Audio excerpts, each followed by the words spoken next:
anatakiwa kuzingatia ili kuwa na mwili kama wako? Kwanza ningependa kusema kwamba kwa kijana mwenzangu yoyote ambaye anataka kufika malengo kama yangu au kuwa na mwili kama wangu, anatakiwa azingatie vitu vitatu mpaka vinne.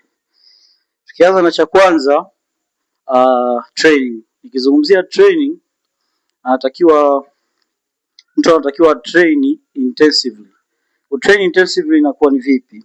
Yaani mtu anatakiwa train to the maximum point kwamba anakuwa ana burn muscle kwa kupitia yani yale mazoezi anayofanya.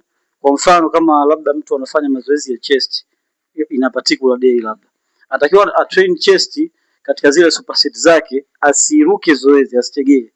Hakikisha kwamba kila aina zoezi anafanya, kama ni bench press ya barbell au ya dumbbell, kama ni incline, kama ni fly, yani asitegee zoezi, afanye mazoezi kulingana na protocol. Kitu cha pili cha kuzingatia ni lishe, nutrition. Lishe ni muhimu sana. Yani lishe katika training inasaidia vitu vingi sana. Kwa sababu bila lishe unajikuta una train unaunguza muscle, at the end of the day unakakamaa badala ya kupata muscle mass au kujaa.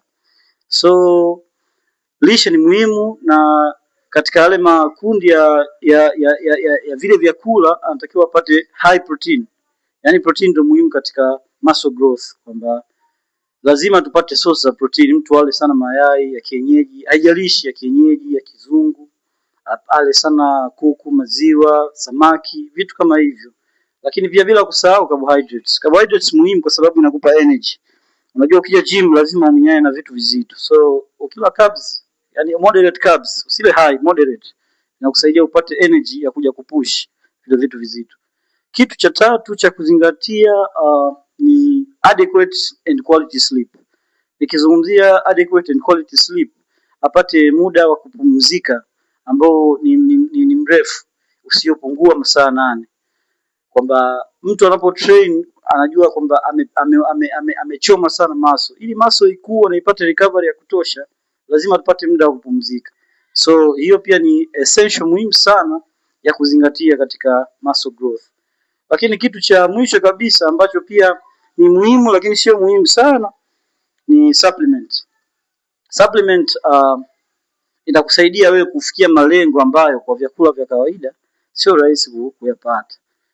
For example kama creatine. Creatine ni aina supplement ambayo inakupa energy, inakupa recovery, inakuofa vitu vingi. Kama ulikuwa unasukuma labda weight kilo 20, ukiwa ni mtumiaji wa creatine unapanda, una uwezo wa kusukuma weight hata kilo 50. At the end of the day unaiburn muscle, unapata lean muscle, unakata, unakuwa na body hiyo. Nafikiri hivyo ndio vitu vya muhimu vya kuzingatia ikiwa kijana mwenzangu nataka ufike malengo kama yangu, japo mimi mwenyewe malengo bado naona sijafikia. Bado ni safari ndefu. Asante sana. Umeyoga sana mbaba. Chukua 5 hapa. Yeah.